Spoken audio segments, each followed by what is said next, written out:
Welcome to Liquid Lunch. It's Friday, October 28th. It's me, Hugh. Daniel is here. Daniel, yes, great to I see am you. here. I'm looking at a screen, the distance of me, and I'm just wondering, the background looks very much like the black, like in the Charlie Rose interview. Oh, Charlie Rose. Famous Charlie Rose. See, when I look at that back, I remember the Pierre Berton show. Remember the Pierre Berton show, Dan? Yes, I do. And it was black like that, It was too. also black, where he was trying to take on Leonard Cohen, and Leonard Cohen made mincemeat out of him. What, Leonard Cohen was on Pierre Berton show? Pierre Berton, yeah. I don't remember that episode. Back in those days, Pierre Berton thought he was just a bug that was bothering society. Pierre Burton, he was trying to nail him on Leonard Cohen was. Yeah, like he wanted to get a job, kind of thing. He wanted Leonard to get a job.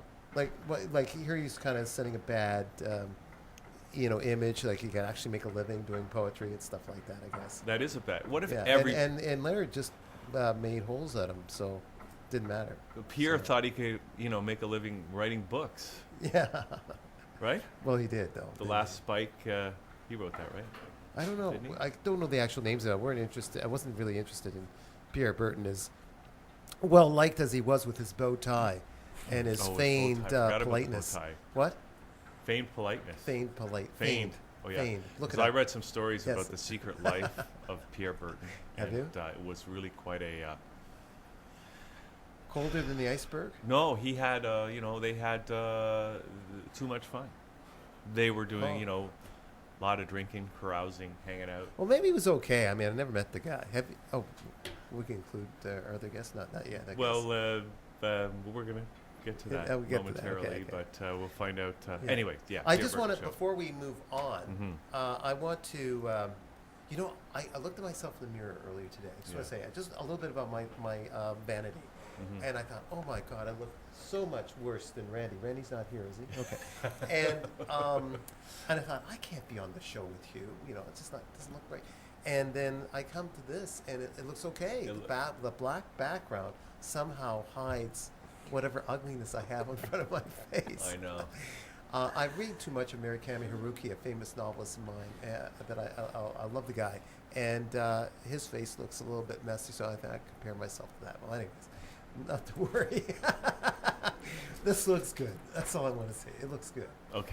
And the mayor. I just want to say something about the mayor. The mayor. Yeah. What's going on with that? You got John Kameshi on the one hand who says, well, can't the mayor lighten up? Like in his opening address on the Q yesterday morning. I was driving. The mayor was on the Q? No. John Kameshi was asking in his opening line in general to the public, right. What's going on with him? Couldn't he take a joke? The people from This Hour has 22 minutes. It's just a humorous piece, and everyone plays along. And then there's the other argument from a friend of mine who runs a cafe in Kensington Market, who says you don't bother anyone in his home, his castle. You don't, you catch him by surprise early in the morning. He hasn't even woken up yet. He's coming out, and then boom, this woman comes out in front of him. She's very lighthearted from the Maritimes, top comedian. Journalist, this Marge, whatever her name is, for This Hour has 22 minutes, and starts to throw questions at him, and he runs back into his house and calls the police. Yeah, no, I heard it's been a big any thoughts story on this, Mr. Hugh Riley? Well, I think that then he called 911. 911, yes, right? That's what I said. And, yeah. And then now that's gone viral, right? And people. Will anyone catch a cold? Haha. I gotta go back to improv class, Yeah, so I don't know. I mean, I think it looks bad on the mayor. Yeah. I'm not a big fan of the mayor. Yeah, he has 60%, 65% popularity on some poll, someone said? I thought he was going down big time. So maybe that's the wrong poll. Because of all this. His popularity was at an all-time low, is what I saw in the I'll Google it next time and see what's going on. Yeah. I don't know. I think he's just showing Toronto who he is. Oh, okay. Yeah, pay what you get what you pay for. Anyways, let's go with the. You want to start on the show now? Sure. Okay. So we've got Emma Jenkin and Mark Farmer are coming in. We're going to be talking about social media and the social good. How social media can work for the social good, Dan. Yes, and maybe we could touch on Facebook and LinkedIn and all these other that stuff. Are you major on LinkedIn? groups of Facebook. I had forgot my password, reset the password, And now they don't let me in because of security problems at the Lincoln. So I don't See, know I what's going thought on. that was going to be either a yes or a no answer. But no, you are somewhere in between on that. The gray area, they call it. Gray. There's a gray market, gray area. There's all kinds of gray. And Catherine McQuaid is coming in. Yeah. She's going to be talking about the myths about selling to big companies. Yeah. Because there are some myths about that. Well, I don't know where that's coming from, but it sounds cool. And So Bella what's will going be on? here. Bella. Bella. Okay. She's been here before. All right. She's, The Opinions on Life or something? I don't Or know if what? her Some brother, kind she works with her brother. Uh-huh. They're fabulous musicians. In fact, Oh. we're going to play Bella all show. Oh. And they're from Toronto, but they live in LA now. And I Oh. guess she's in town. Okay. And she always stops by Oh, that's when she's wonderful. here. Okay. But we're going to start the show off Mm-hmm. with Nikki Taylor, who's here right now, joining us here at the desk. Nikki, there you are. See it? I look up there. I know you're over here, but I'm looking up But there you're looking over to there. see you on the monitor. Oh, and look, we're on the same black background. That's great. Isn't that amazing? It is. Yeah. Can I ask Yeah. a real quick question? You to- absolutely can. To you and maybe you. Why is it green? It's green back here, No, but no, it's shh, black. shh. Oh, it's a Black, secret. right? Oh, it's black. It's Okay. a secret. Oh, it's a secret. Okay. But I have the same confusion. Okay. Really? Yes. Yeah. Okay. Absolutely. So, and Nikki Taylor's a parent educator at the Oakville Parent and Child Center, and it's great to have you here, Nikki. Great to be here. Thanks. So, there's a lot to talk about. Mm. I know you were on just Oh. before liquid lunch talking about all that stuff, but Yep. first of all, let's just get a little before we get into all the issues around parenting, Yep. which are phenomenal. But the Oakville Parent and Child Center, what is it exactly? The Oakville Parent Child Center is a family resource center, registered charity in Oakville that supports parents and children and families with children 0 to 6. So we have lots of activities, lots of support, and things like that. Is it a daycare center? No. Because you know, No. if I'm a parent, I'm thinking I need that kind of support. Yes. The absent support. Yes, absent support is good. And we do a little bit of that. We do have a nursery school program, but we don't do full day daycare. We have Okay. been asked to do it, but we don't do Yeah. it. So there is a miscommunication with our name. I think people get confused. Well, see, that's why I'm asking so the question. thank you so just much. to clarify That's that. great. So- So no, we're a family, what's called a family resource center. Okay. Yeah. All right. Dan, So the kids come in for like how long? We in have a period? programs that range anywhere from 45 minutes to 2.5 hours mostly. So parents can come with their children and hang out and play and just drop-in programs where there's no registration. Right. Or they can come and they register in advance, of course, and they come for music programs or math programs or other Even types yoga maybe for kids? Yeah, we do Zumba for parents and kids. Zumba. It's hilarious. We have all these little babies strapped on with their strappy things. My Yeah. kids are older. I don't know what they're called anymore. And and they do Zumba classes. So these little babies are bouncing around, and the parents are all getting fit and hot. And Oh, it's good. great. Yeah. So we do lots of things like that. Okay, that's cool. So now, I remember when I was a kid, they didn't have parent and child centers. How old are you? Oakville I'm Parent not Child allowed to- Center has been around for 30 years, so they may have, but you didn't know. Because you got to be, what, Thank 25, you for saying 28? that. Thank you for saying that. Yeah, See, there we go. I understand your difficulties because I have these rings. These are the immortality rings. They That's right. reverse the aging process, so Yes, it's yeah. It's probably working. difficult for you to Terrible. say how old I really am. Yeah.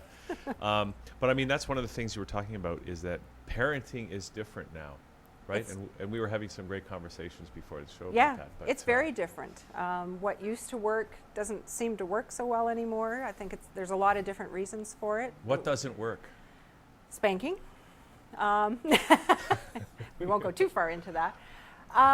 We live in a very different world, so parents don't have the supports they had before, so parents are feeling quite isolated. So the whole neighborhood idea of, we'd watch each other's children Yeah. and things like that, that doesn't work anymore. It was like that. It was like that. Yeah. Get up, have breakfast, go play, come back when your mother called you. When street lights come on, you come back Exactly. again. Well, the That- street lights, I had a problem with that Did you? because we had one kid that did have to go in by the street lights, but in the winter, that's like at 5 o'clock. Yeah, You know? and that sucks. Yeah, that's what I grew Yeah, up. that Yeah. doesn't make sense. Bathurst and Street Lawrence lights. area, which wasn't the prettiest area, Yeah. it was like that. We had this broken down pool, like the blow up thing. Yep. And all the kids came from around the area and Yeah. swim in this silly little pool, That's what it including was the like. dog. Yeah. Yeah, And then mom came with the lemonades and stuff. My of mom. course. Yeah. That's and what it was then like. Yeah. the parents called and they went. everybody or went to home. someone else's house or something. Yeah.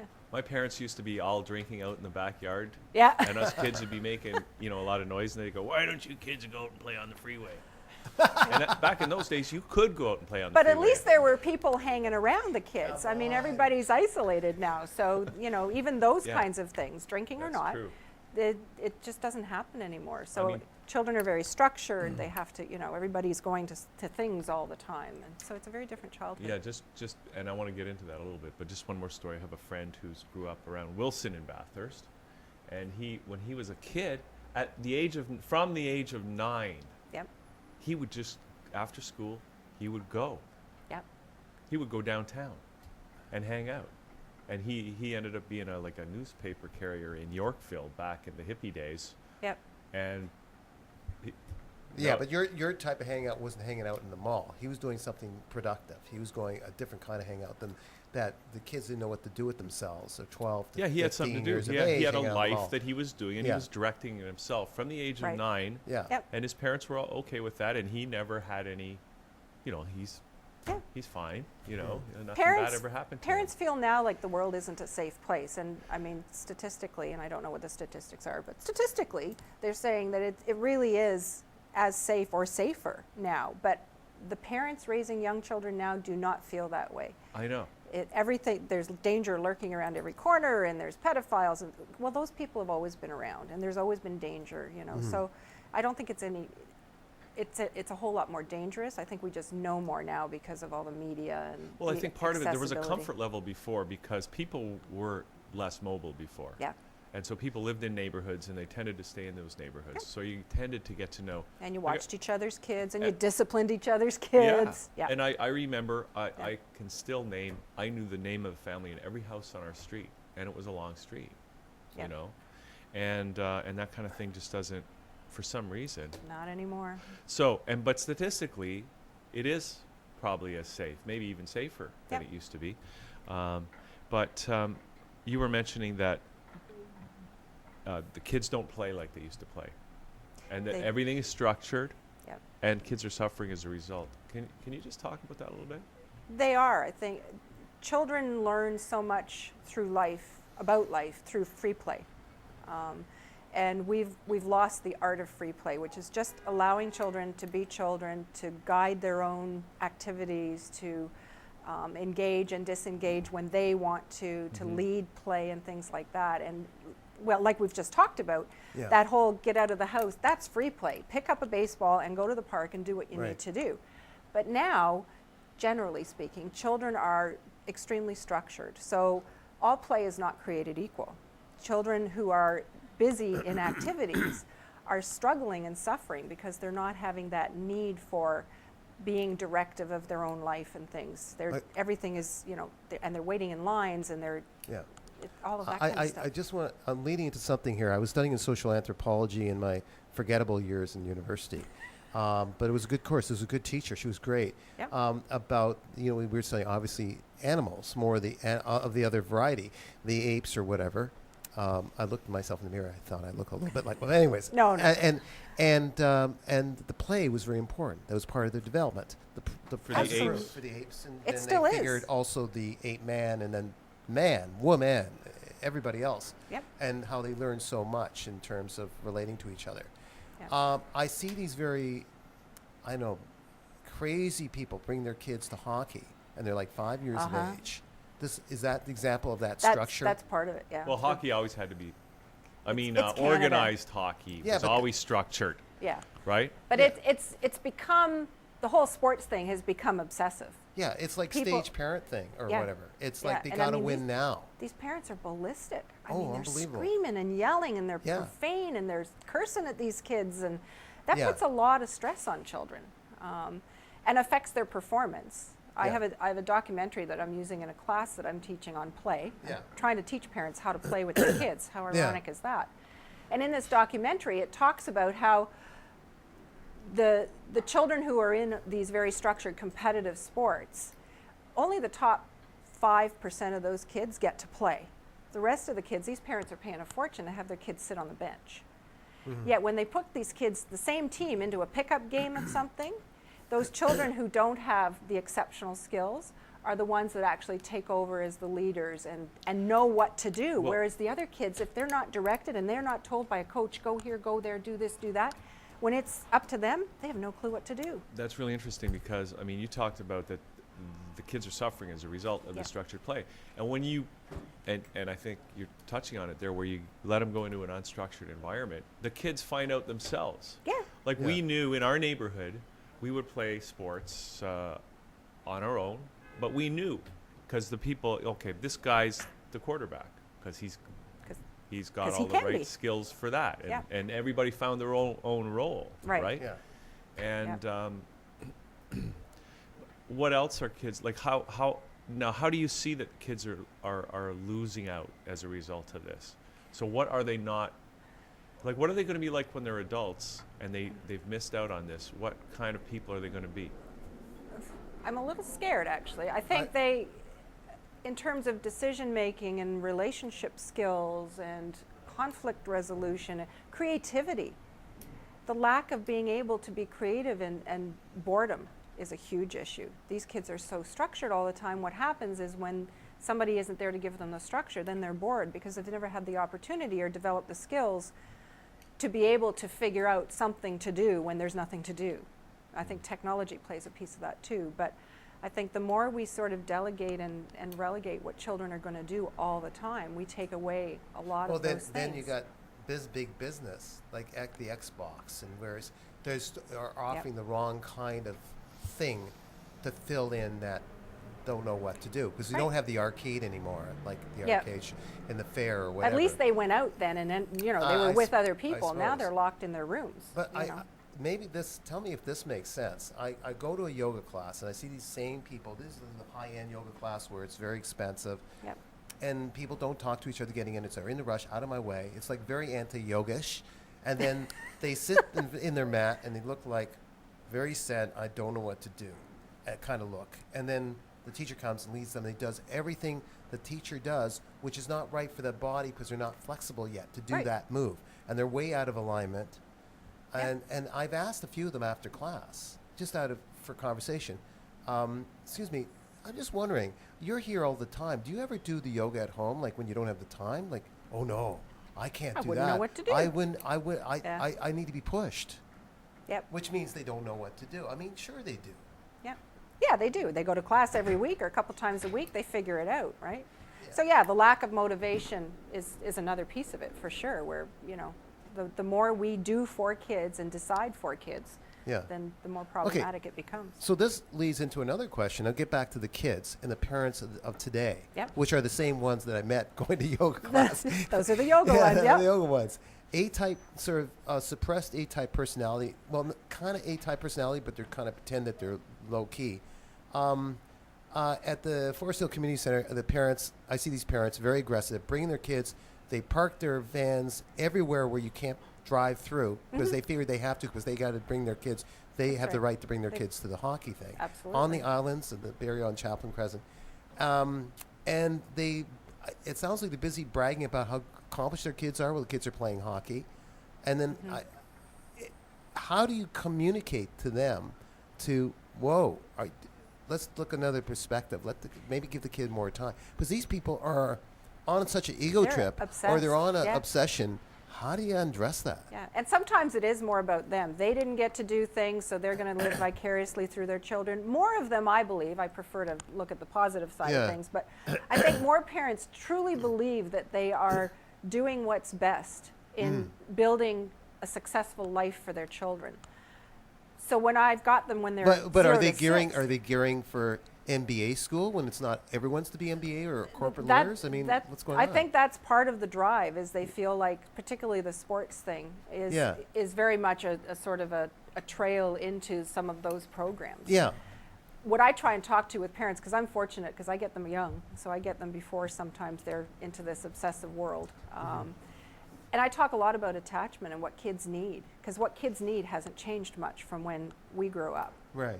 They still need similar things around time and attention. You can't fast track children, and I think in our world we're trying very hard to fast track them and make them grow up.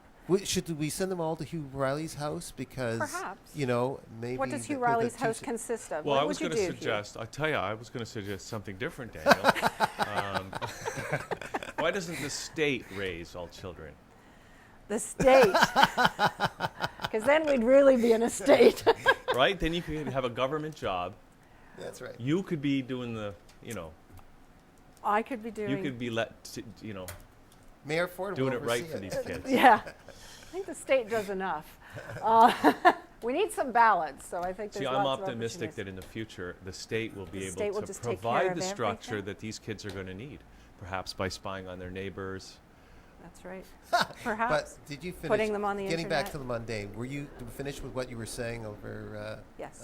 Oh, okay. Was that- Absolutely. Yeah. because that's I a just challenge. think That we is need such to- a challenge. Can you we- give me examples, some tricks that you have to get them to, or you just talk honestly to them, or what? I do lots of reading so that parents don't have time to read books. So Yeah. now that my kids are grown, I have Yeah. lots of time to read. So I try and keep up on some of the stuff that's going on. And I really try and speak from the child's voice, because parents have lost the ability to trust instincts. So I really work very hard to try and get parents to believe in their instincts again, because they're usually right. And most parents who are driving their kids around going crazy, Yeah. their instincts are saying this isn't right, but they're suppressing that and they're not listening to it, and they're saying, well, but I have to But do do you this. remind them that you could be, this is what you Yeah. just told me? Yeah. Oh, okay. Yeah, that this is not necessarily the pathway to success, and Right. that you know, not every child is going to be an MBA or a lawyer or, you know, in the top 5% and a professional athlete. Like, let's be real. I have something to share with you. My brother-in-law, wonderful guy, a business graduate, while working full-time, went to school, one of those guys. He finds, he runs over business systems over a lot of people. Anytime an MBA comes in, a graduate comes in, it's like, you know, get them out of my department Forget it. kind of thing. Because it's a combination of ego, plus they don't know what they're doing, and just practical things. Yeah. So sometimes they're missed the boat on certain, Yeah. like there's the creativity. They lost the creativity in Right. business, Yeah. some of them. They learn all And there's these so rules. many MBAs now, is my sense. Like, Yeah. it's becoming a very common degree, so it's not as special as it used to be. Yeah. So now what? Like, we have to go to PhDs, and you know, so Yeah, I it's know. just getting a little crazy. Plus, you Yeah. still have to learn how to do something real, even Yes. if you've got Yeah. your MBA. Yeah, and you be know? creative and be able to work when something isn't the planned way that it goes. And all Exactly. that kind of stuff. So yeah, I don't Yeah. think we're doing them any favors. Yeah. So What are there certain new programs that are coming in? Is it like an hour meeting with the parents? How does this work? Like, you have all these things. most where of my parenting classes are 2 hours. Okay. So we hang out for a couple And you of have hours. a few people or one parent? Or I what? do one-on-one consultations. I also do phone help. The classes, it's usually anywhere between about 6 and 20 to Oh, I see. 22 Can't parents. Can't have more than that, really. To get, It's I don't like to lecture, 'cause so it's they're going to ask questions, etc. Yep. Yeah, and we work through, you know, case studies and scenarios, and there's a lot of sharing, so a lot of parents getting experience and advice from each other, because they all have great skills. Yeah. They don't believe it, which is Yeah. part of my Yeah, job, is to that's convince weird. them. Yeah. Because you talk about the parents don't have the intuition anymore, just to They trust their gut. don't. They don't. And I think So that's not just sad. a parenting problem. It's like people have lost their intuition for everything. Yep. They're living their Oh. lives as if I have to do this because I have to do Because this. I have to do it. Somebody else Somebody told me I have expects to. it, yeah. Right? It's not me directing it. Yep. On the other hand, I mean, I think that's that's one of the big problems with the culture as a whole. Yeah. Right? On the other hand, there's a lot of people out there that are really trying to rediscover their intuition. Yes. And a lot of young people, Yep. right, are saying, Absolutely. they're following their heart or whatever, literally. Well, I right? think you just Yeah. hit on a point there, Hugh. Hard to believe, but no, really, I think it was good. Is that I think based on Miguel Ruiz's books, there was very good, and we had the son here. Actually, he based was on- here last Friday. Who, the actual man? Yeah, Miguel Ruiz was actually here last Friday. Oh my God! I know. How do you like I that? should've- Nikki Hayes got him in or something or whatever. Anyways, Not Nikki Hayes. but anyways, there's the 4 agreements and the 5th agreement, and it's all about not dictating what your plans are based on other people's rules or Right. wants or needs. You do it what you want for yourself. Of course, you're within the realm of interdependency. If you're a parent, obviously, you're doing Yeah. stuff for the kids. But there's going to be always, no matter how busy the schedule is, varying, even if it's for 10 minutes, to write that book you wanted to write. Right. Or to, to do some things within the house to show the kids something that you're interested in. Are you Yeah. interested in this also? I don't want to force you. Yeah. So the parent might be an artist or something. Absolutely. And the kids might pick up on it. Parents are losing themselves in parenting. They're so into their children that they do lose themselves, and that's part of the isolation. Is Yeah. they don't have the same interests. They don't have the same friends. If their friends haven't had children, they lose all the connections at work often, which was a big piece of their life and part of who they were. So there's all of that kind of stuff. But absolutely, But- they need to be human. Right, but I'm also referring to, and I totally with you on that, but I also think that the parent, even if they're trying to do the right thing with the kids, they could have taken them to somewhere where they, like to the Art Gallery of Ontario, let's say. Absolutely, yeah. But no, they got it. Some of them say, "Oh, I can't take them to see Chagall because the so and so's want them to go to the certain area of the ball game or something." When you Right. don't really want to do it, but you'll Yeah, take them, but they and feel that's pressured. okay. But maybe too much of that one thing as opposed to a mix of things. Yeah. Yeah. And I talk a lot with parents about balance. Yeah. There's no right or wrong answer, and Right. it's about balance. It's finding, little bits of everything to give you a full and balanced life. And I feel like lots of us are not very well balanced. Man, it's almost like you're teaching these parents, but really they should just unlearn everything, you know? Yeah, they have to stop looking at so much information, first of all, because I Yeah. think that takes away their intuition. And there's a lot of conflicting information. It's like anything in research. I think you can find something in research that will support whatever stance you want to take. Yeah. But yeah, they do. They have to unlearn some of the things that they've created for themselves in terms of pressuring themselves and, pressuring their children and that kind of thing. So how did you get to be so wise that you can be doing this kind of work? I worked in the childcare field for about 22 years, so I've been doing parent education for 10. My biggest qualification is my 3 kids. So I have a 17-year-old, a 24-year-old, and a 26-year-old, and a couple of grandkids. So they're my do-overs. So all the things that I didn't know when I was, because I didn't know this stuff. So when I learned stuff that I didn't or couldn't do with my own kids, I figure I can practice on my grandchildren now. Yeah. So, Well, that's great. yeah. Any final thoughts you want to leave us with today? Parents are doing the best they can, and they just need to keep plugging away at it. And like you say, they need some support, and where Absolutely. that informal community support didn't exist, you guys are there. we in are there. Oakville Parent And- Child Center to give them that kind of support. I'm just curious. Do some of your grandchildren, what they're around 6, 5? 3 and 9 months. Well, the So I have 2 of 3-year-old, them. does she or he give you advice sometimes on things? She I'm just teaches curious. me a lot. Does she? Absolutely, she teaches It's amazing me a how lot. much they think they. Well, they do. They do know. They know from a different way Yeah. from you. Yep, And yeah, they do.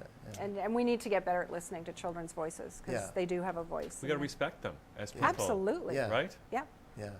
Okay. absolutely. All right, Nikki. Thank you for Thank coming in you. and having this conversation today. Great opportunity. We could probably keep talking all day because it's an issue. I could. that's- I don't know Yeah. about you guys. We could. Are you kidding? I like We're- to we're talk. Kids we're kids at heart, Hugh, aren't we? Of course We're we are. kids. Yeah. Sure. So, okay, Nikki Taylor, thank you for coming in. And Thank you. what's the website if people want to? Because you say, like you say, get people coming in the door. Come in the door and check us out. It's www.op-cc.ca. But you're out in Oakville, though. We are in Oakville. And what's So- what's your physical location? What's We the are address? on the North 461 North Service Road West. North anybody can come. Service Road West, Yeah. and in that's Oakville. west of Trafalgar. Is Trafalgar Yes. the dividing line? Trafalgar seems to be the dividing line, yeah. All right. Do they not have something like this in? There here? are early years centers across the province, which is a component of what we do. So Right. Toronto has early years centers, Mississauga has early years centers. They're not necessarily the same, Uh-huh. so they all have different services So based you'll on their get people community. from Toronto coming over to your place. If they want to come, yeah. I had one mom who came 4 times a week for about 8-10 months from Brampton because she liked what we did and Yeah. she couldn't find what she needed in Brampton, so she came out 4 times a Well, week and drove. If Russell Peters, when he was a kid, if he could have been saved if he came down there from There we go. Brampton, I'm not sure he needs saving. I Yeah. kind of like him. All right. Yeah. Yeah, I got it. All right, Nikki, thanks a lot. Thank you. op-cc.ca. So we're going to take a little break, Dan, Okay. and we're going to come back, I think, with Catherine McQuaid right after this. As Liquid Lunch continues on a Friday, we'll be right back.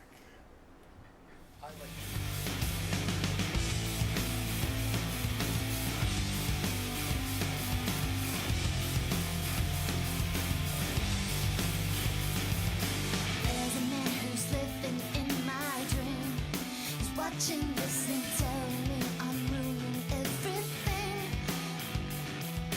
There's a little ghost in the hall. She waits for me to come home late at night. I hear her call, and she's pleading, and she's begging for mercy. Wake up, we're almost there. Please let me take you away, away, away from this. Don't look at me that way. I never meant to fail. I'll never let you down.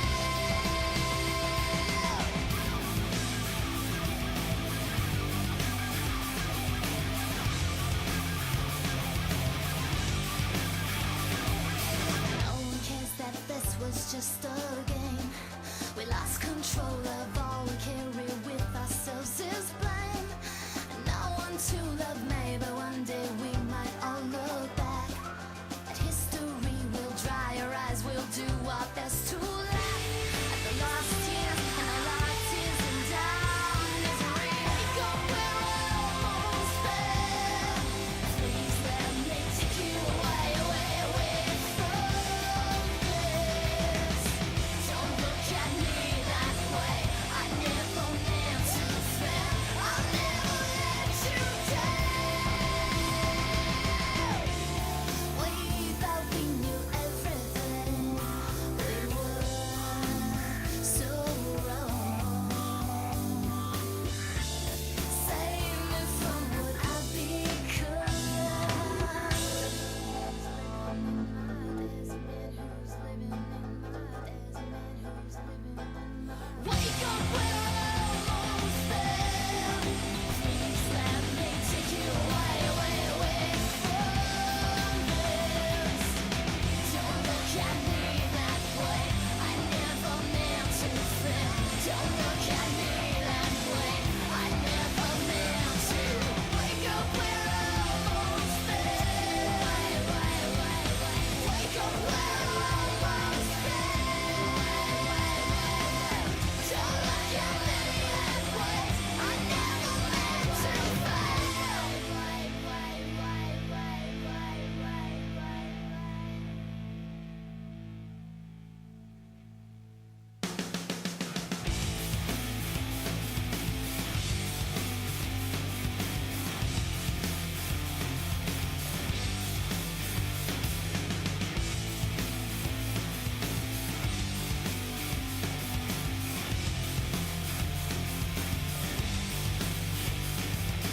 There's a man who's living in my dream.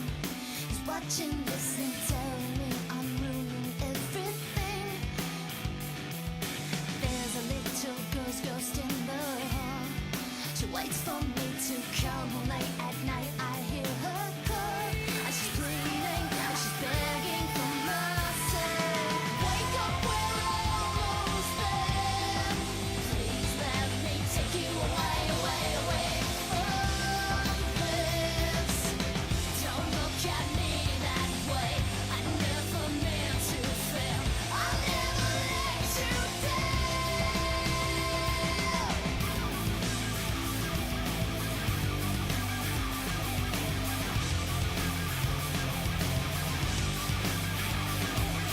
No one cares that this was just a game.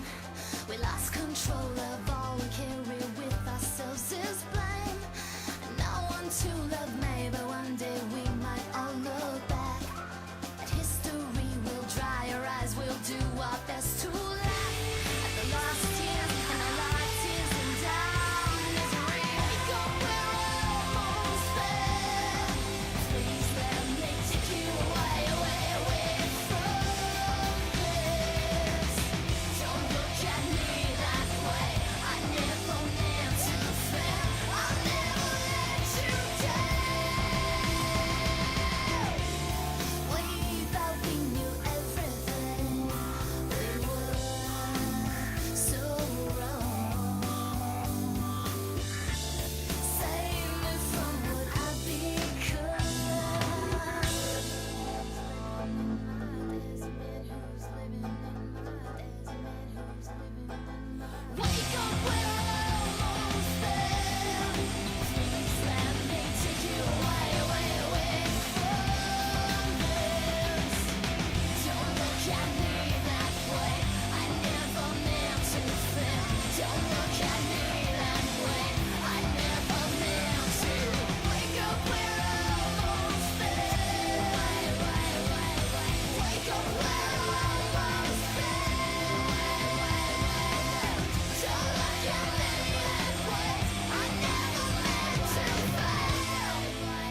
softly.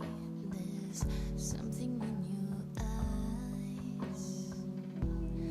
Don't hang your head in sorrow, and please don't cry. I know how you feel inside. I've been there before. Something is changing inside you, and don't you know? Don't you cry tonight. I still love you, baby. Don't you cry tonight.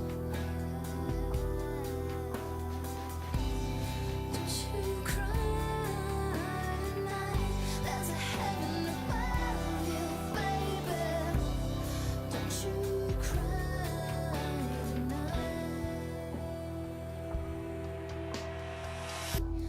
Give me a whisper and give me a sigh. Give me a kiss before you tell me goodbye. Don't you take it so hard now, and please don't take it so bad. I'll still be thinking of you and the times we had, baby. Don't you cry tonight. Don't you cry tonight. Don't you cry tonight. There's a heaven above you, baby. Don't you cry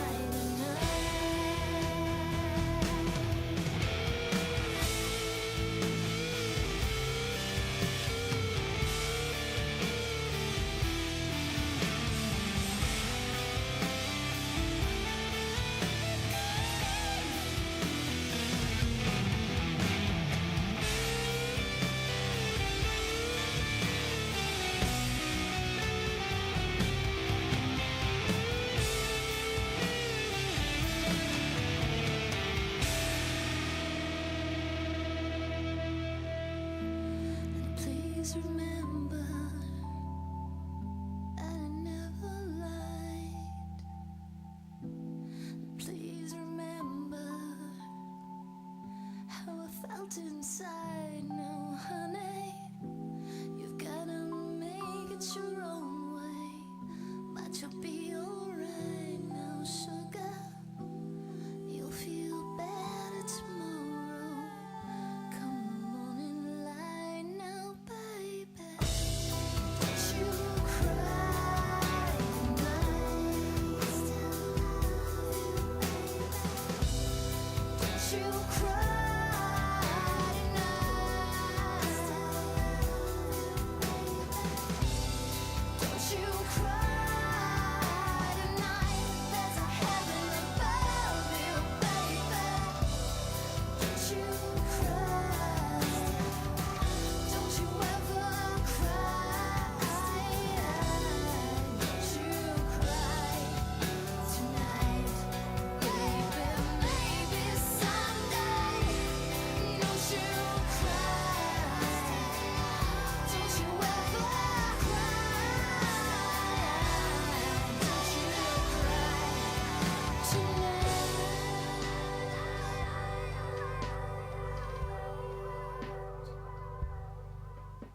Yeah.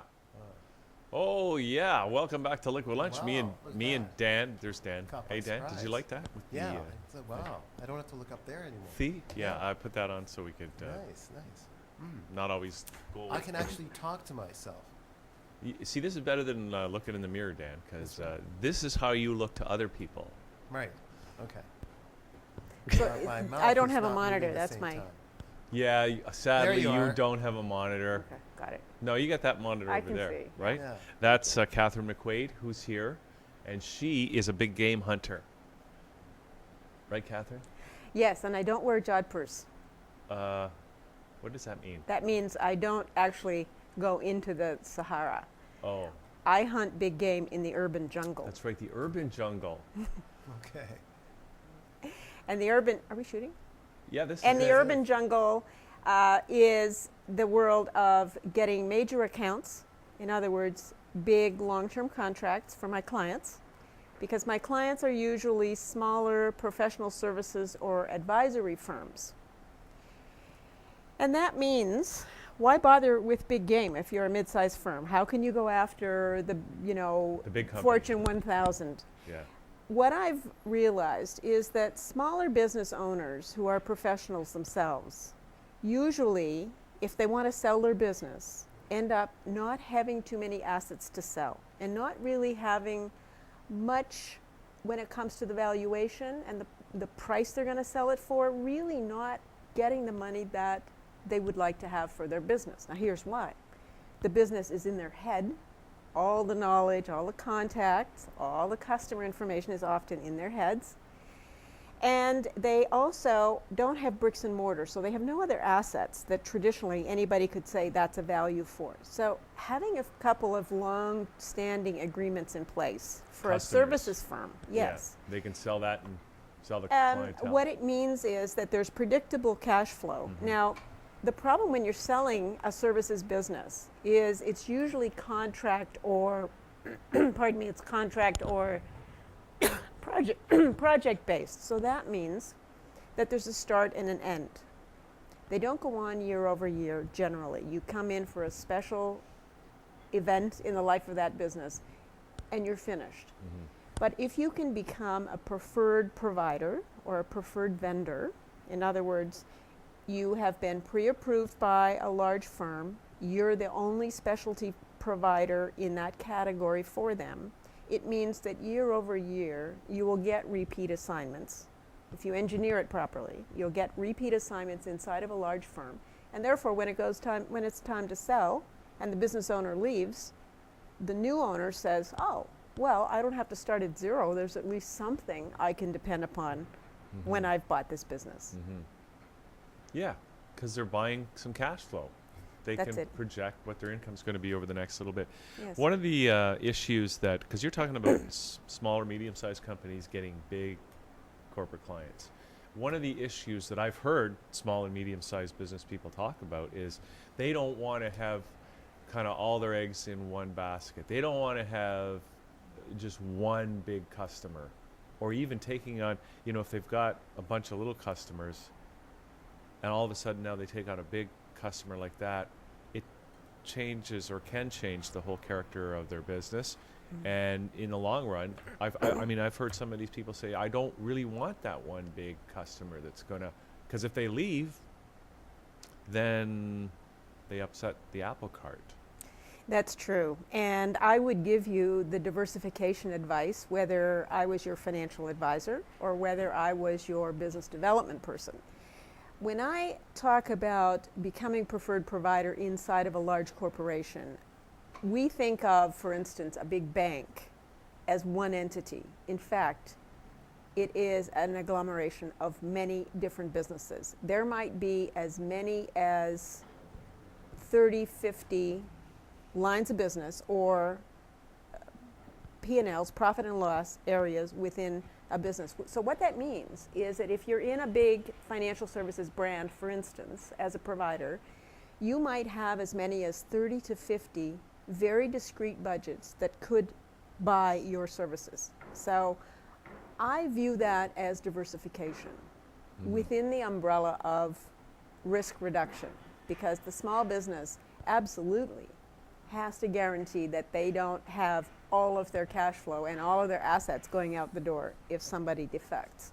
So there's a balance to be had inside of the business development process or methodology, which is part of what I leave behind. After my work is finished, I have taken the knowledge out of the owner's brain, put it into database, put it into methodology.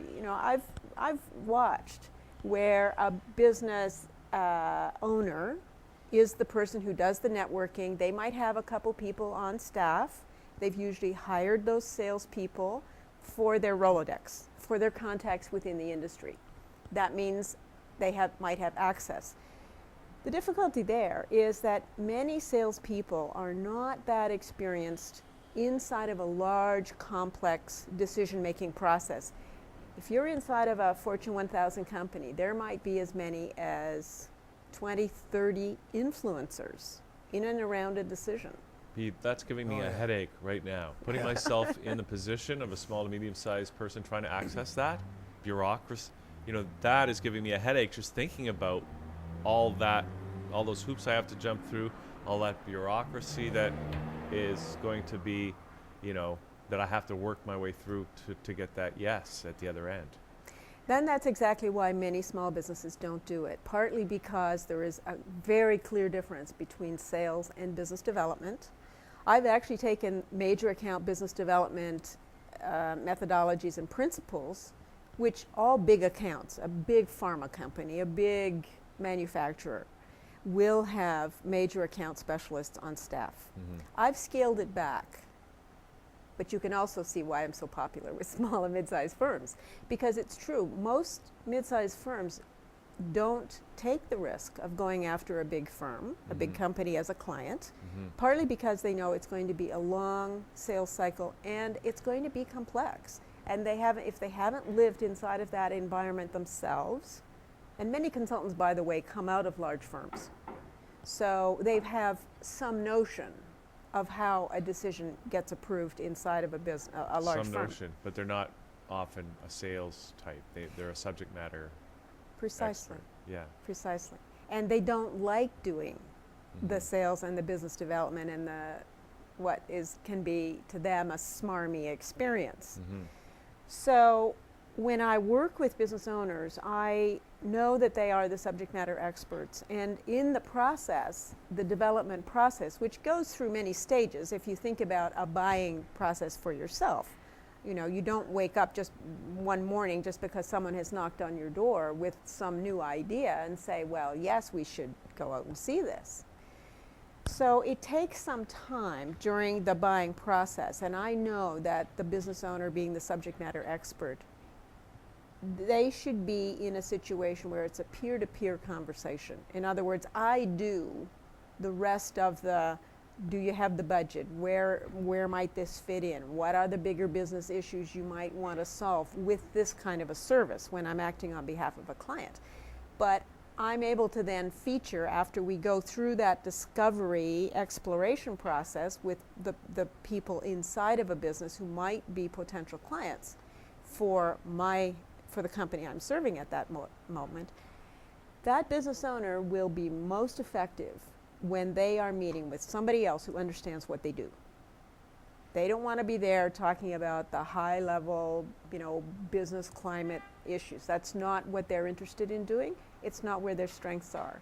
So matching them up at the right moment in the buying cycle, not the sales cycle, which is what we do, but the buying cycle on the other side of the table, matching that subject matter expert up with their in-house experts is where that's where the magic happens. Yes, but if you don't have the funding and you don't have a potential business problem that this consulting firm, for example, can help solve, there will be no further discussions.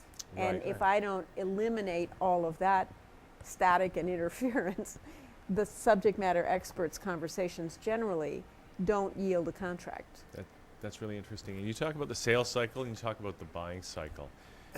And they're really kind of the same thing, but are you advocating that people who are selling forget about the sales cycle and start putting their minds in the mindset of their potential customers?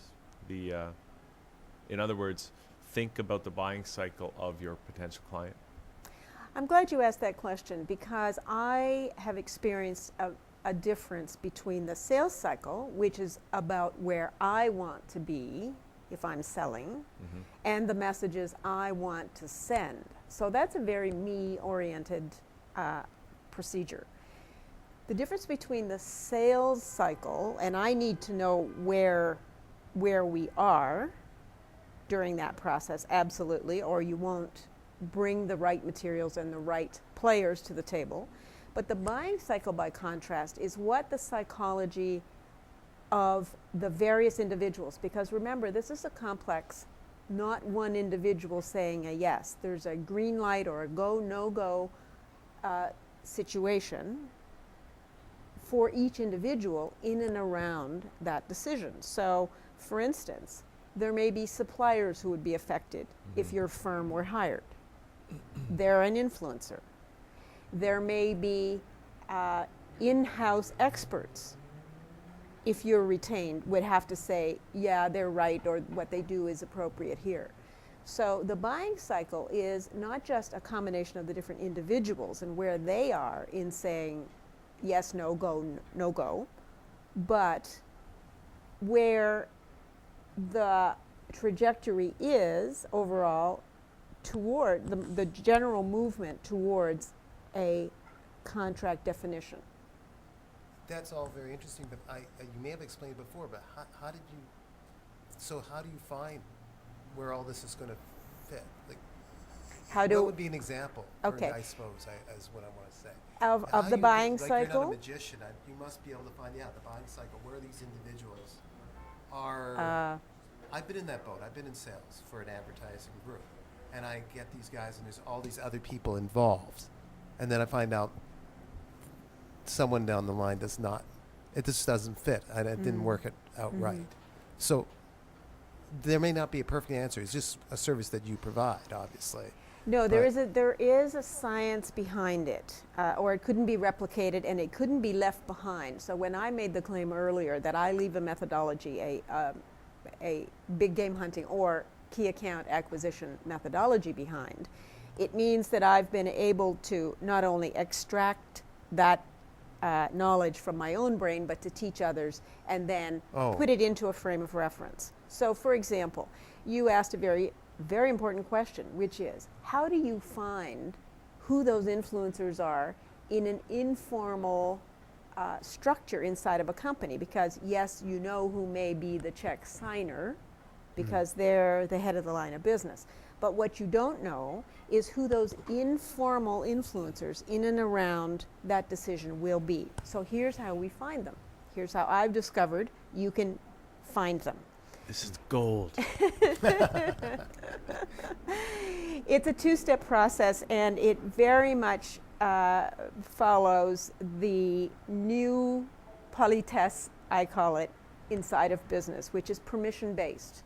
It used to be that you could just push your way in, get someone's attention, and get your 3 minutes to tell them what you want or what you want to sell them. That's not how it works And anymore. they bring everybody else in line, supposedly. That was the Yeah, original. That that's doesn't work. changed. It has changed, Yeah. and I think one of the things that's done it is the internet, where we've come to acknowledge that people, when they give us permission, are more willing to listen to us. So the two things that I've learned to do, which are very counterintuitive to a traditional sales process, are these. The first is I develop what I call an executive briefing, which is it's very chunked up. In other words, it's if my client, for instance, offers a learning and development business, if they are specialists in learning and development, that's going to belong in the learning and development specialty groups within a large firm. However, if you want to get away from that level of the organization and go to the top, you have to design something that's very chunked up. In other words, how will learning and development relate to creating shareholder value? How will it relate to your capital requirements, for example? First is the executive briefing. That goes out with permission to the assistant, to the senior exec, who gives you the email and says, yes, I'd be happy to review that or have this person review it. So that's a permission-based piece, and it's a permission-based process. So you send that. Before you ask for an appointment. Yeah. You email it to the assistant of the person you really want to talk to? You ask to the assistant, Yes. will they give you permission to email an executive briefing, and that you want, if we're relevant, to arrange time for a conversation. And then you email that. To the Once assistant. you get the permission from the assistant, then you email the executive briefing Assistant. to the assistant, That's right. and then they will review it and or forward it to the. To the executive. Yes. Yes. All right. So that's a bit, traditional sales process would say, don't bother wasting your time with the assistant. What we understand is that the assistant, if we think of them as a gatekeeper, and some do. They're a problem to be overcome, right? Rather than a Yes, help in the process. that's right.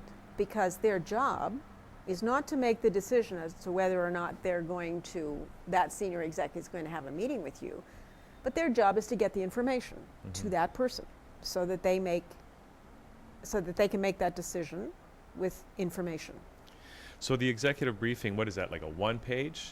You want to keep it short, right? It's an email that is a couple bullets around the message of the benefits to that level of the organization. Which you're imagining, because you don't really know what their real issues are. You would expect to have done a lot of research. Okay. So the science is understanding the industry and the big industry trends. And that's what you have. Yes. You help to give them a process through which they can get that I level of create it. understanding, right? In many cases, I am retained to create it. Mm-hmm. Because this is a kind of thinking that has not usually taken place. Even the business owner who's a subject matter expert will tend to tell the story in a sales environment, will tend to tell the story in terms of the features and benefits of that service. They are less prepared to tell the story to the benefits, which are different at a different level in the organization.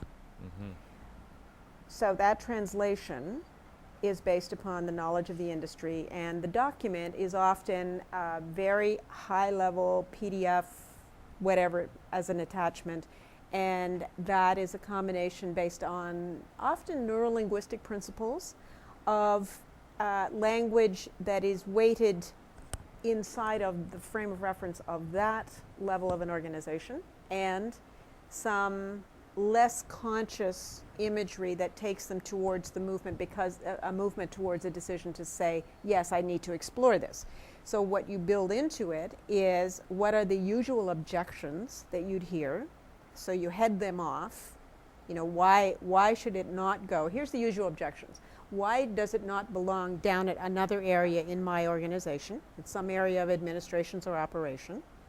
That would be one objection you readily have to head off. Do you outline the objections and No. then provide the solutions, or do you just provide those answers? You provide those answers. Now, here's an example. I just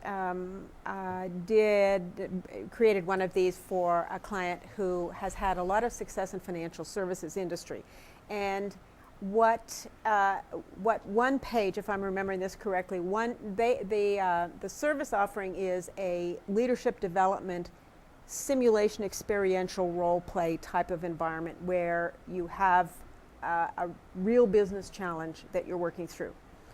So often that service in the mind of the buyer is thought to be either you're using simulation or avatars, because there's a lot of that now happens. That's cool, avatars. Yes. But when you say the word role play to somebody, the other thought that comes to mind is, oh yeah, I've been in those training programs where my colleague pretends to be so and so, and it's not a real experience. Well, there are 3 statements in the one slide for this business that just says, we are not avatars, classroom pretend, or I've forgotten what the third thing is. So to answer your question, it's very, very concise, knowing what the usual perceptions are on the other side of the table. It's you mentioned neurolinguistics. Now that is in terms of how you write this document, this executive briefing. And I'm not even sure what that means. I mean, I'm a writer, and I like to think I can write some good marketing copy, and I can get through to people. But I don't understand. What does that mean? The do you have to study some science before you can write this stuff, or? Well, I should tell you that my background is the arts. I studied literature. I did a couple degrees in comparative Canadian literature in the days before that was really very mainstream. And is it any wonder I never ended up with a permanent assignment teaching in a university? I was ahead of my time on the trend. I didn't understand that until later, until I started learning a bit about business. But to answer your question about neurolinguistics, it is the connections that our brain, our conscious mind makes between concepts, which can be language or imagery, and the unconscious content of it. So for example, when I say to you towards rather than away from, you would expect that my unconscious mind generally is somebody who prefers a towards message. So if you were marketing to me, you wouldn't talk about risk. If you were marketing to me, you'd talk about things that I could have in the future. So there are clues inside of language and imagery. I used semiotics as a critical methodology for literature when I was in school, in my grad program. So I was a little familiar with it, but I've also done some certification so that I can learn more about it, because yes, it is a science. It comes out of quantum physics. Quantum physics? Yes, because our neural pathways are just electrical charges.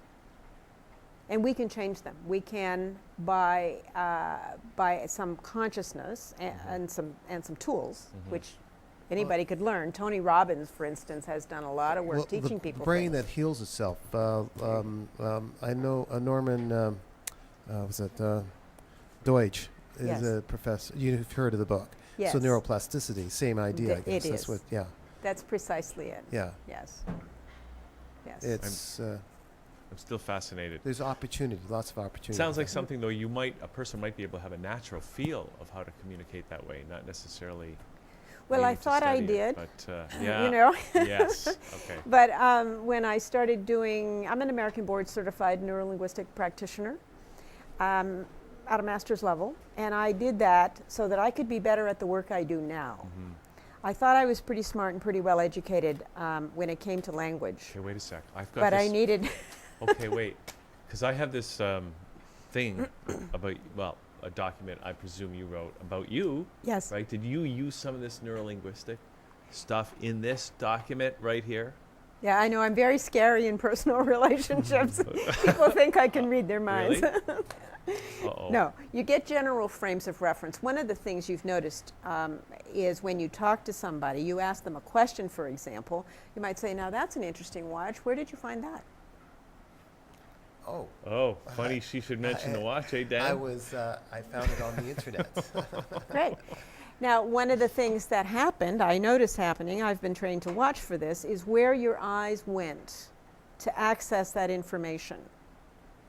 So what I watched was they went this Yeah. way, which means the auditory or listening part, and then you went to experience, which is the kinesthetic part.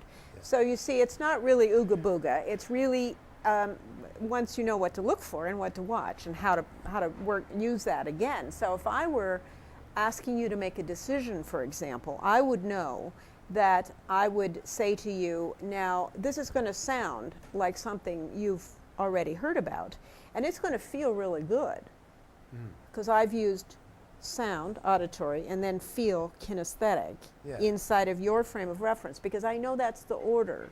By watching your eyes, I know that's the order in which you access and process information. So that's your preference. So the reason I studied it was so that I could pick up things like that, because I do all my work over the phone. I reach out primarily to the large financial institutions in the US on behalf of my clients, and therefore I don't have any visual references. I can't see somebody else's eyes if I'm on the phone with them. Yeah. But I have to quickly understand, through their use of language, tonality, pace, etc. I need to have those clues if I'm going to successfully engage in a phone conversation that says yes, no, or a referral as an outcome. I want to influence the outcomes towards referrals as opposed to no's. Is this a more organized version of someone that's got tremendous intuition to be able to accomplish the same thing as you in a way?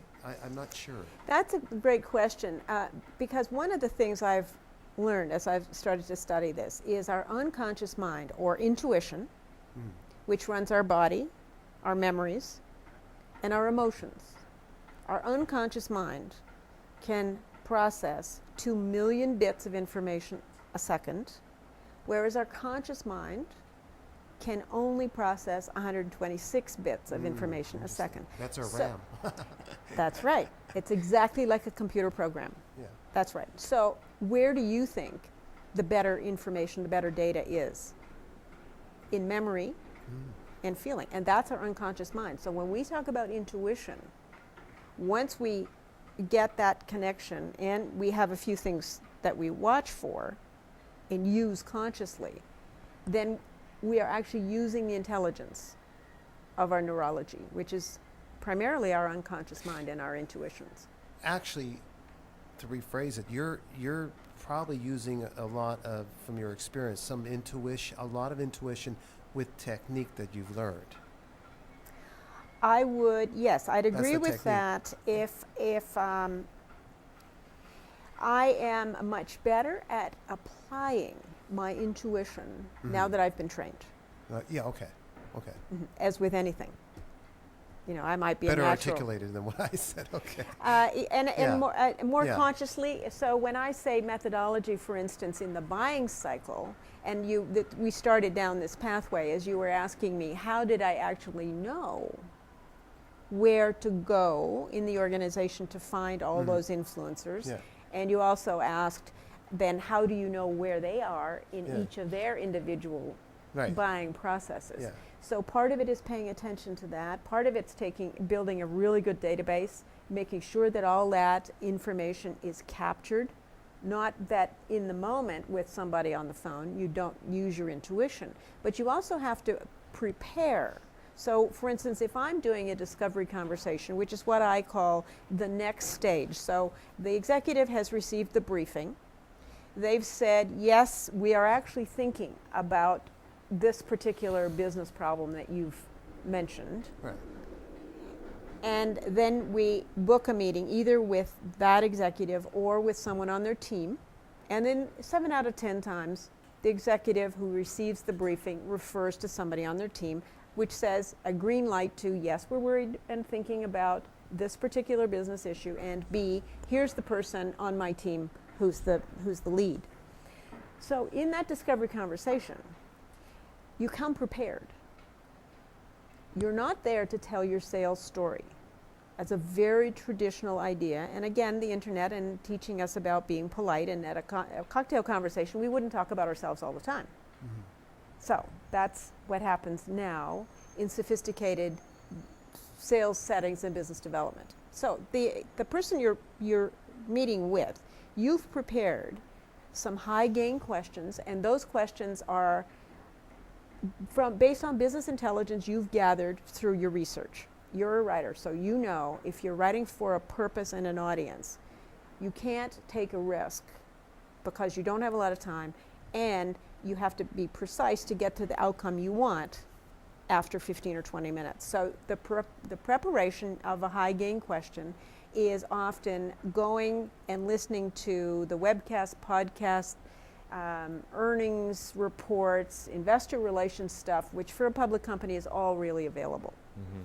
So you can listen to the most senior executives' statements of priorities in their reports to shareholders, in public statements, and you can have a pretty good idea of what those priorities are, so that when you're talking to that individual in a discovery environment, to say, how is the company thinking about things like customer experience? I noticed that, and you mention what your research turns up, and then you can segue into, oh, so have you thought about this possibility to reach a solution? So it's a co-creation as opposed to, here's something better and great, do you want it or not? Right. And of course, they're flattered that you did that, and whoever you're seeing, that person that's the lead of that particular area, and says, "Well, actually, that you got that, but not only that, there's this," and then you get more information that you want to get from him or her. And out of that comes who else is involved. Yeah. You can ask the Yeah. question directly, Yeah. or quite often it will come up. It will be, well, I don't really make that decision on my own. Yeah. Our group of X, Y, and Z, Mm. and then you ask permission to go and speak to them. So it becomes a chain Mm. with permission Yeah. and with a series of green lights, just as if you were going to Hollywood with your script that you needed to get Yeah. approved. You got to get a series of green lights. I think a lot of the everyday, I know this is for a specific business area, but I think a lot of people could take advantage of some of these suggestions. And Well, ideas. it's We want to know when your book's coming out. Are you gonna write a book? Well, you'd think that somebody with a literature background should write a book. I did write the unpublished novel. It's still under the bed. I mean, anybody. What's it who's- called? What's it called? It's called Parallax. And you can tell that I was way too deep into semiotics for that to be a bestseller. Whoa. Well, you Yeah, never I know. was a geek. Yeah. I mean, I think your competence comes across big time. A lot of the stuff you're talking about is new. I mean, probably is new to a lot of people who are in business. They maybe haven't thought of things this thoroughly, or that there's an actual science that they can apply to the sales process like this. And there's stuff I'd like to keep talking about, but we don't have a lot of time left, like your theory, big game hunters in the urban jungle and that sort of thing. How So appropriate, actually. we're just about out of time, but I want to ask you just to be very clear, like who should think about giving you a call and getting all this to work for their businesses? I love that question. Thanks. The business owners of professional services, consulting firms, advisory firms who have a good practice, they suspect they're going to want to sell, and they want to plan now for getting the most out of that business when it's ready to sell. Plus, maybe they're very ambitious and they want to take their small or medium-sized company and become a very big company, and they want to play with the big boys, and they need to figure out how to do that, right? Yes, growth, planning for growth and avoiding those feast or famine revenue cycles is, that's the bane of the existence of a smaller business owner as well, because when you're delivering the solution, you're the expert, you're usually leading the team, you don't have the time to do the business development. And that's a continuity that has to be there. You can't just pick it up and drop it, because who knows what's happened inside of that industry or inside of those companies you've been pursuing during the time you're delivering the work. So can people go to your website and make contact there, find out a little bit more? Absolutely, yes. It's www.huntnewbiz, HUNTNEWBIZ.com. Hunt New Biz. And my name is Catherine McQuaid. I knew that. Huntnewbiz.com. All right, Catherine, thanks for coming in today. It's a lot My of fun pleasure. and very enlightening. And boy, There's life after a literature degree. Well, actually, you mentioned, you think you know something, and then you take a course in it, and then you realize how much you didn't know. Yes. And I think this is one of those things. These salespeople, maybe they think they know everything about it, but I think probably a conversation. I'm with hoping you to and they're write a gonna find novel, out. by the way. So I just said, listen, here, Mary, about your book Under the Bed. Murakami Haruki has got some crazy books out there, and he's doing quite well. So maybe you should take that book out of the bed. It's a literature student's, story from two different points of view, using all kinds of semiotic construction things. I'm not sure it's a Whoa. bestseller. It's a bit dense. All right. Okay. Thanks. Maybe you can make a video out of it. Turn it into a movie. Somebody's movie. Okay. All right. We're going to take a little break, Dan. Okay. And we're going to come back with Bella is here. They're all dressed up, too. Do they have a new CD? I don't know. She's trying to communicate with semiotics. A ménage. I don't know what that means. We're going to find out right after this. Liquid Lunch continues. We'll be right back. Everywhere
wasted like you.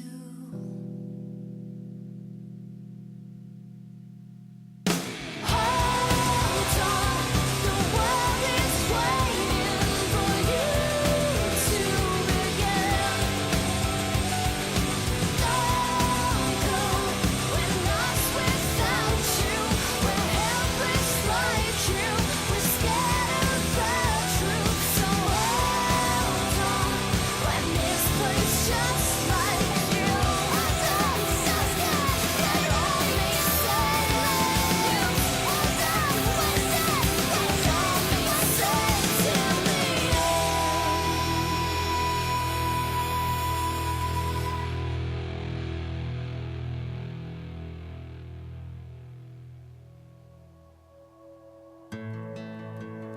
We can walk for years, tell them we were stars. They won't have to know if we got that far. They won't have to see all the million scars. They won't have to know. No one has to know.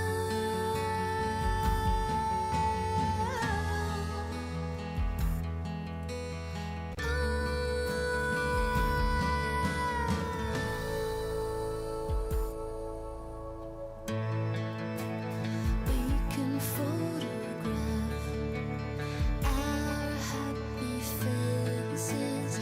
We can tell them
back here on Liquid Lunch. There's a track, let's see, it was called Everything, what is it? Everything Ends Tonight. And we have Bella here and her brothers, right? They're both your brothers, right, Bella? Yes. Fernando Yes. and Gabriel, right? And you guys are all dressed up. You're back in town for Halloween, right? And what does that mean? Okay, first of all, anyway, great to see you guys. Yes. I know you Yes. guys See you come and again. see us every time, or maybe almost every time you're We in town. really like you guys. Well, Oh. thank you so much, and great to see you. And it's too one bad of, me and Dan didn't get dressed up today. yeah, I feel Oh, you did it? kind of. You didn't get the memo? Yeah, You didn't get the that's a memo. good joke to make, This right? is not my real self, so I'm kind of dressed up.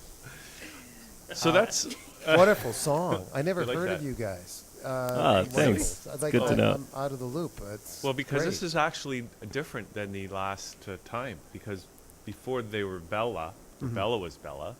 Yeah, Uh, we all were always writing and we had different projects. And then I was performing kind of by myself. Fernando and Gabriel usually played with me, but we had different projects just because Yeah. growing up we were always like super separate. And then we just had all these songs that we wrote together, and we were like, let's just put it out together and do this. Now Kind it's- of is for the first time. We're not working together for the first time, but we're kind of joining forces for the first time and trying to agree on something for the first time. So this is all very new. As much as we've been doing music for ages, it's all new in a way. So it's a whole new project. So you're Yeah. kind of I mean that seems like I don't know if that's counterintuitive, but it takes a lot to build a brand Right. in any business or in music, right? And you've been going with the Bella brand, which has been very successful for you, right? And now this is a different it's a different project. It's called Ménage, right? Yes. Why I mean, and you've been working, I know, with Fernando. I don't know if you've been working with Gabriel all along, but why change it up at this stage? Well, I mean, it was kind of a natural progression, I think, and I don't know, Fernando says it best when he starts saying it was kind of a bit of a challenge to put our differences aside and try to, I don't know, I mean, how would you describe Because it? it's a whole other, it's different than it was, so why not differentiate it from the past, what it is now? It makes no sense to continue on a certain path if it's not the same path that you were on before. What I should say is, it's not to label it a certain path that you're going down when it's not. It's a different path. It's different when you're It's way clearer now. Yeah, thank you. Okay. You just cleared it out like Next mud. question. Now that everyone's tuned out. we're not, it's a whole different chemistry working together.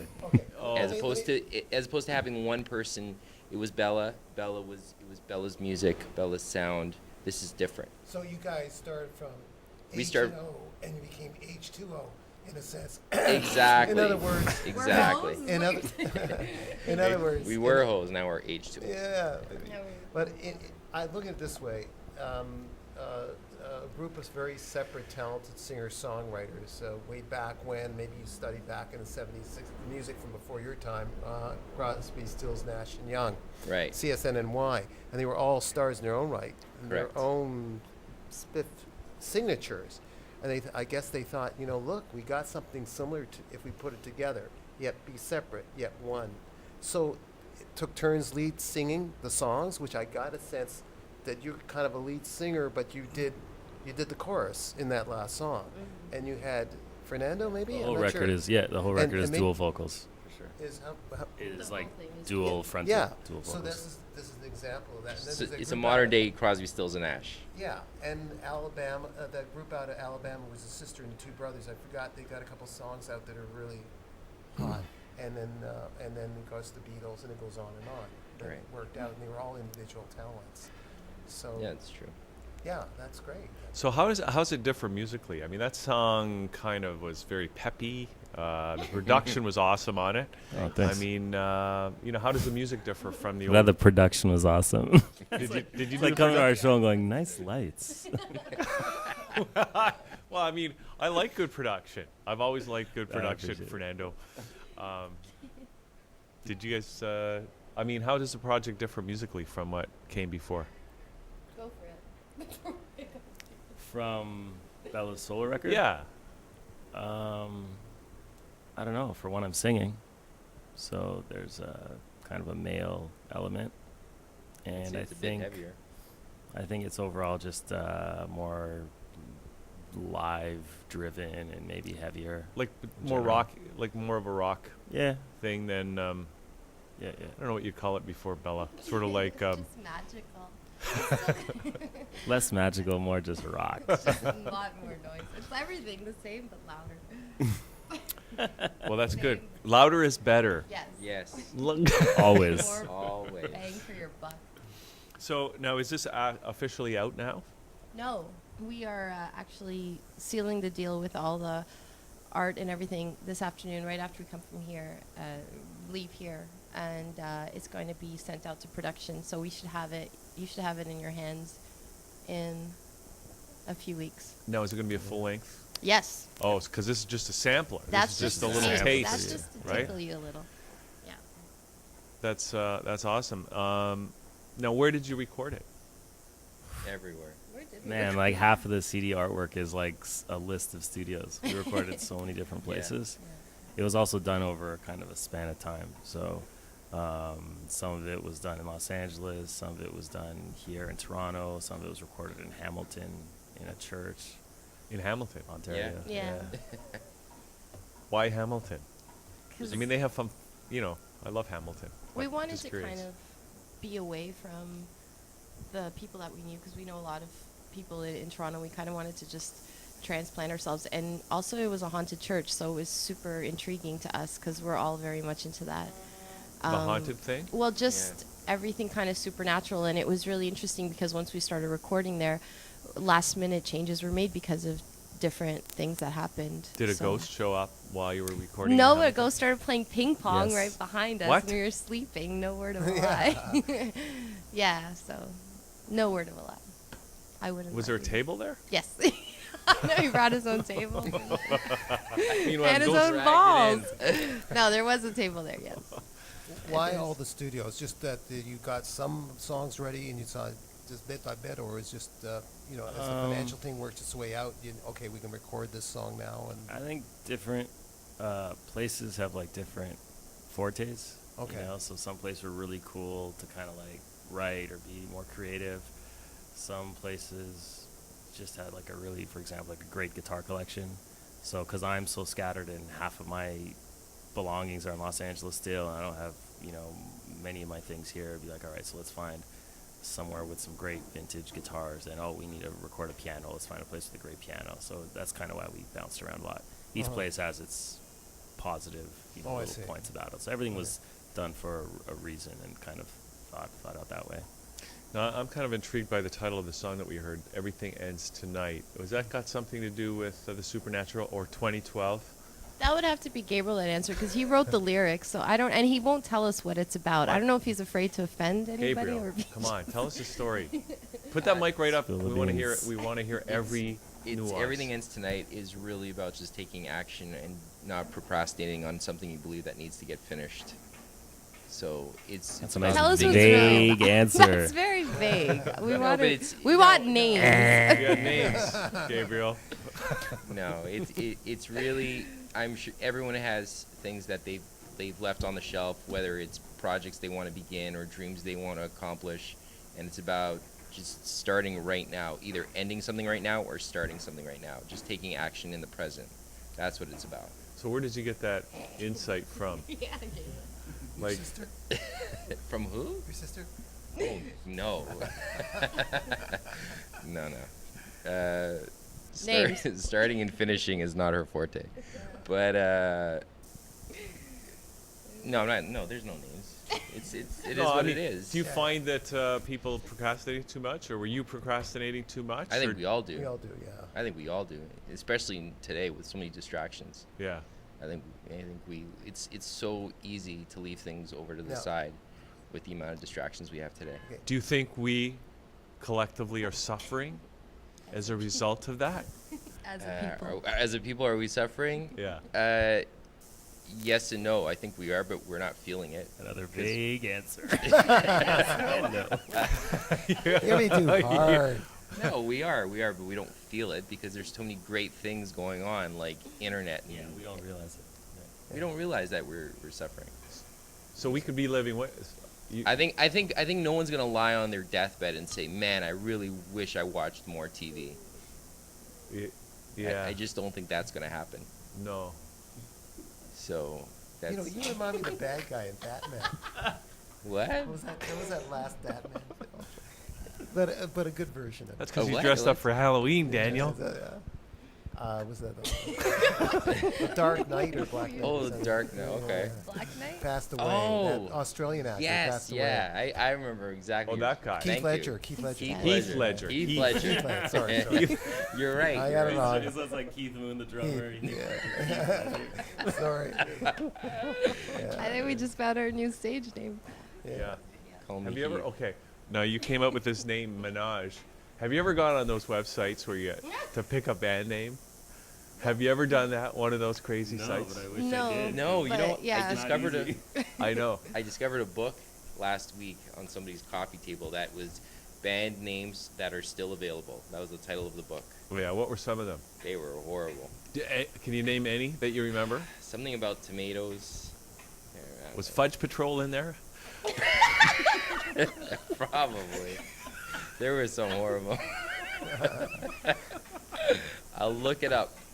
I'll give you a call. I'd love to see that book. I'll go back. Seriously. I'll look under the F and see if Fudge Patrol is there. Because I don't know if I play in a band too, right? Okay, yeah. So, and we always have trouble. We still don't really even have a name, right? And so I started going on these sites, and I found the one site. It's some crazy Japanese site, and I'm Nice. pretty sure that's where Jimmy Eat World got their name, because all the names are like that crazy. Jimmy Eat World. What kind of a name is that? Yeah. Maybe from that site's popular, is it? Okay. I don't know. So, the songs, are they a collaboration each song, or let's say one song's yours, Fernando, one No, and you build everything's a around? collaboration. Yeah. And because we usually bounce ideas off each other. Even if we present a song to one another and it's like, hey, it's done, it's always like someone will have Yeah. some opinion. And we'll just take the things that we feel better the song and Good. strengthen And there's it not stuff. too now. It's difference between working between friends or fellow workers, but your siblings. Yeah, this Do is you all yell at very- each other when yeah. you Yeah. collaborate? Yeah, it happens. This is I think know. Fernando yells at Gabriel a lot. I give it a year. We'll start killing each other. But How do you end up in East LA? This part of East LA. It sounds exciting. East LA. That's where you guys or are? near East LA. Do you know Or Cheech what? and Chong? Do you do- I said that already. Do you know I said Cheech that. Oh, you said that? I said that. I already. missed that. I'm a little bit more west. No, we but don't they, know they like Cheech to and be a Chong, little but more I think risky. the smoke is still hanging around LA. That's Yeah. for sure. Really? It's still hanging over East LA. Yes. Did you ever see one of those cars that was made completely out of hemp? Every day. Every day. It's a pretty area, isn't it? It's kind of pretty. Beautiful. In its, It's very in its beautiful. Way or something, Aren't you or- guys afraid that there's going to be a big earthquake? There has been. Yeah, we felt earthquakes. Were you there? Yep. But not the big one when all the highways crashed. No, Remember that that? was Yeah, yeah, 94. Yeah. That was 94. No. But they say there's going to be like a big one, Yep. right? Yeah, but they also say it could happen today or it could happen 200 years from now. I know. So you can. So we're just crossing our fingers. We're going for 200. Who's they? Well, you know, those people, whoever they are. Just don't own anything too expensive over there. Yeah. So it No, gets we have destroyed. It's not no- the. It's, we it's have no, no worries. risk of that. I'm kind of bummed out Your when like the $4 coffee machine bits. slipped off the Yeah, counter. I was we're like, good. come on, man. That was 1990. As homeless people, we have nothing to worry about. It's See, that's the fine. nice thing about being homeless in LA. You got the good weather, you know? Yeah. Great Y- tan, nothing to lose in an earthquake. I know. Unless Right. the bridge falls on you. That's why you got to hang out at Venice Beach all the time. Do you guys ever go down there? Yes, make friends in Venice Beach. Not a huge Venice fan. What? For an Why? acquired It's taste. just too packed. And What else is there to do in LA? What do you do? There's lots. Like, to what do you guys do, like, on a weekend or when you go out and stuff like that? There's Dollar Taco Night. Yeah, the That's taco Tuesday, trucks though. are a lot more. Well, there was a time they Feeling. had tacos in LA and they didn't have tacos in Toronto. But that it's a cultural thing. You can't. There is taco trucks every night, and people walk out and go to the taco truck and pick up their dinner, and that's kind of a way to meet people. People bring out picnic chairs and just sit by the taco truck and talk to others who show up to buy tacos. Really? It's That sounds yeah, really it's cool. Very cool. It's like Yeah. a miniature version of Burning Man Festival or something. Exactly. Yeah. Every day. It's like Yeah. a real Every community night. thing. It's very, very community oriented. See, we don't even know what that is. We don't even see that on TV. We are missing out. Yeah. We're missing out. Well, you can't do it in the winter here, right? You could do it down there probably every day of the year. We could do with poutine and have like bonfires on Yonge and Bloor. Back to your music. Do you go on a tours in LA or what's happening over there? Or are you just coming out with this record now? Yeah, and- We just one single. The album's not even out yet, but one single's on a show that's very popular here, which is Degrassi. It's called These Are the Days.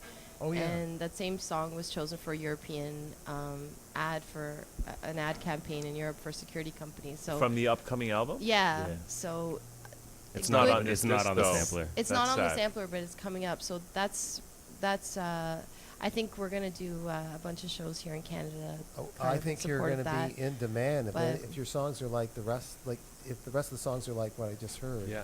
Thank It you. just- Thanks. Thank That you. wasn't even the Amazing. big one yet, Dan. Yeah. That was No. that was the second track. We're gonna go out in a Okay. couple of minutes with Oh, the damn. number one. This is All the right. first single. It's not the one on Degrassi. That one was kind Yeah. of just That something one's like that. so Degrassi. So How did you guys get it on Degrassi? you know what? I don't even Who know. knows? It was. Come on. Yeah. haven't been paid. If Degrassi's watching, Who else?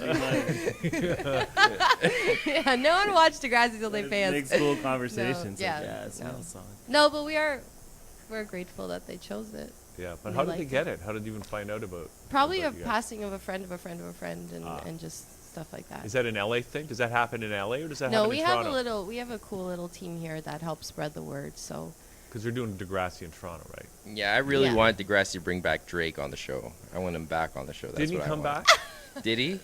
I think the Um, wheelchair is too small for him now. No, it wasn't that. Didn't he do didn't he? Somebody told me he did like a show somewhere, and he fell Oh no. or something, and it was like on TV. Oh no. Yeah, and it was yeah. Well, I'm sure they still have that wheelchair in the props Yeah, department. and there was a lot of those kind of jokes. when that happened. Okay. camera guys like dying know, here I know. laughing. Well, guys, okay, we're running out of time. We're looking forward. We're gonna hear the Thank first you. single Yes. in just a couple minutes, called "Bury Us Young." You don't really mean that, do you, Bella? It's a way of life in LA. It was kind of like well, the lyrics say What do you mean it's a way of life? I mean, no, not like. Being like Bella is kill a way of life. ourselves. no. Well, I mean, you could explain the lyrics, but The lyric. you guys mock me. No, lyric, very song. I think it's just about the. I don't know. It's you have to just Come hear it. on, Just listen to Fernando. it. Explain. Yeah, And you just can have to check out listen the to it. video. And I'm vague. Yeah, see, And I'm vague. It's in the Interesting. lyrics. it's the lyrics. Okay, It really is. and so like, somebody's phoning me now. We're going out with the song, right? Yeah, we're gonna go with the song in a minute, but I know I- development. That It's movie it's Dark like Shadow, you do non-fictional, look I like thank you. Echo I've seen Park it. kind Yeah, of. he's song. Means a lot. fantastic. Okay. Yeah. performance. Most of the record's It's a kind of great movie. non-fictional. It's Yeah. just Great all like movie. day-to-day writing. okay. We're not like storytellers or anything like that. We No. just kind of write whatever. Well, we're really looking forward to hearing this track and looking forward to the whole album coming out. You guys are all dressed up. It's kind of Halloween. It's coming up. What are you guys It is. going to do? You mentioned you got business to do today, Bella. Is this what you guys do? You're going to go out and Well, Yeah, we're be part we're of the gonna zombie close- apocalypse? Big business. We're gonna close some deals just to You'll impress. stay the way you are. Of course. We have to. We're late. Yeah. No, we just have to okay all the CD artwork, the CD Yeah. cover Yeah. or whatever, Right. and just like Yeah. Okay. press send. And then what? And then just hang out for the rest of the weekend? No, there was yeah. last year went to a Punjabi Halloween party, and I'm not kidding. And hopefully we'll do the same this year again too. That sounds like a lot of fun. It really is. It brings Indian and Halloween culture together. We'd Wow. really like to go to like a real cool house party. If anyone has one in the city, you can find us on Twitter, Menage the Tweet. Band, and Tweet tweet us. the address because we want to come to your Look at that. house party. I was never cool in high school, and I was never invited to a really cool Halloween party. So now's the time. Since So I'm just- on your show, I'm gonna take advantage. There of you this. go. So just Twitter Menage the Band. Menage the Band. Right? Tell us where your Yes. party's at. And how about websites and other stuff that you want to give out? MenageTheBand.com. Is our website's done? www.menage. It should be up today. If not, it will be up in the It's next not, just 24 hang tight. hours. www.menagetheband.com. Fabulous. Anything else you want to say? Any final words? That's Guys? it. Just thank you for, All right. Okay. for having Actually, us. before we go, what's going to happen in 2012?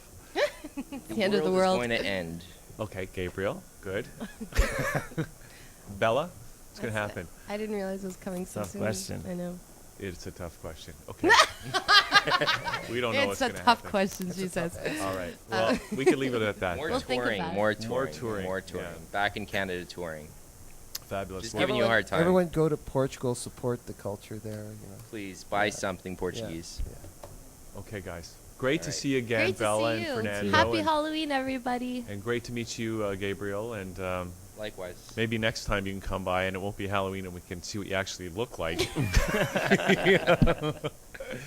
But thanks. And we're going to hear the track right now, the #1 single from the CD, Dan. What do you think? Yes, of course. So there you go. So that's it for the show, right? For a Friday. Yeah. So, Dan, thanks for coming in last minute. Well, and it's a pleasure to be uplifted by these three Zombies. devils or zombies or whoever they are. Thank you.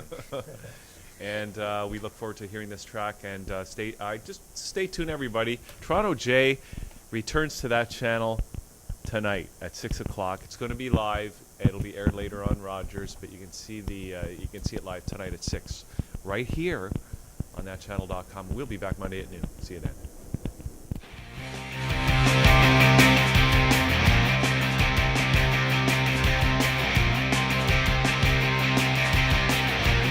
I need to break out.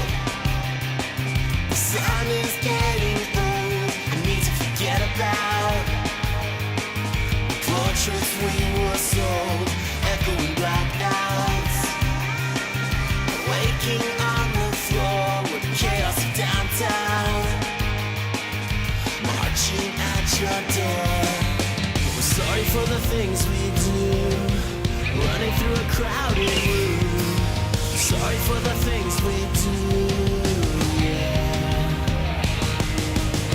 So kill the bright lights, everybody run.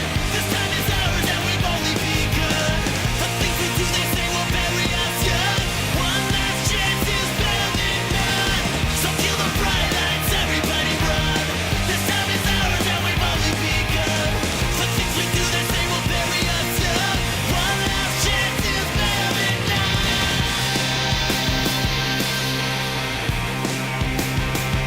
Dying from daylight. Let's keep our heads off it. We'll be reminded on late night. But the shade will soon be in. Let's abandon the death race. If we're fast, we can get away. They call us a disgrace. For the songs our parents play. We're sorry for the things we do. Running through a crowded room. So kill the bright lights, everybody run. This time is ours and we've only begun. The things we do, they say will bury us young. One last chance is better than none. So kill the bright lights, everybody run. This time is ours and we've only begun. The things we do, they say will bury us young. One last chance is better than none.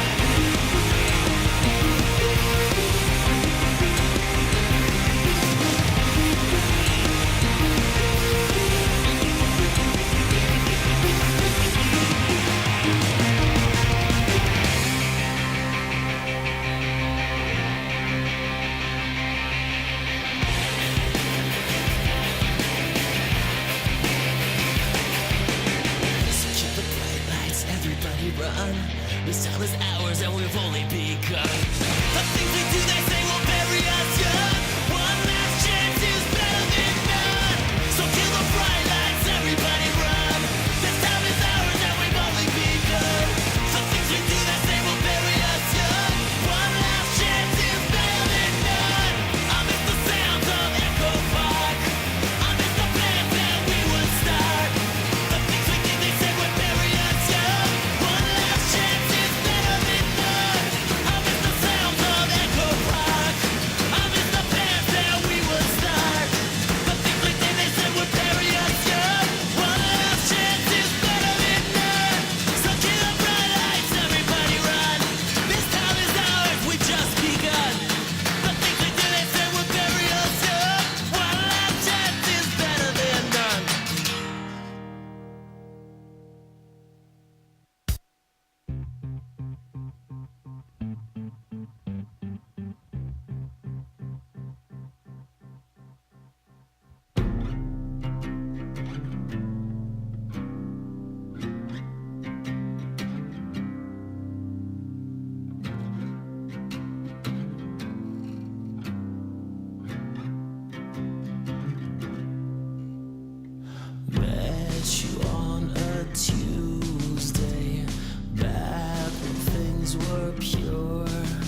so easy.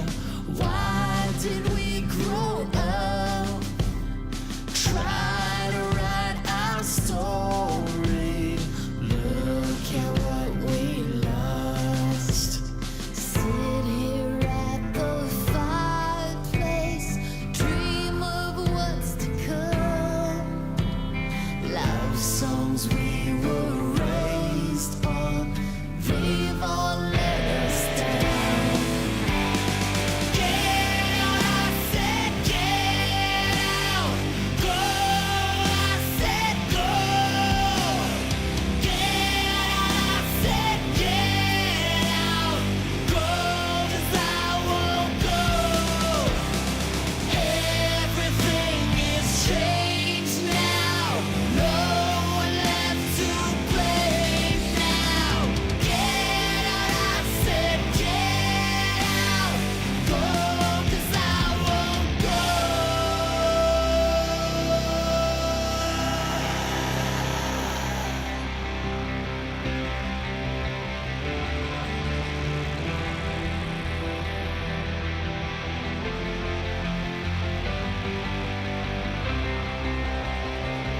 It's been years since that night. I hope now you're treated right for all your days to come. Give us hope for Caroline. Let tomorrow take its time and make the dark things bright. Give us just one more chance. We can try it all again. We can make the wrong things right.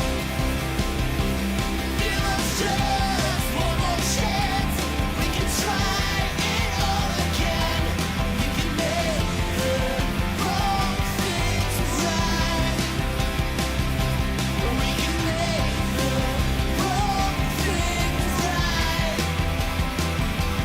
We can make the wrong things right.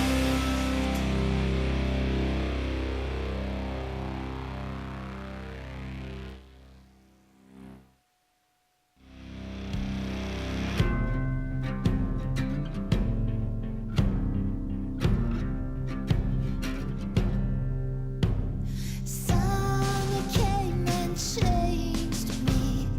That's what you said.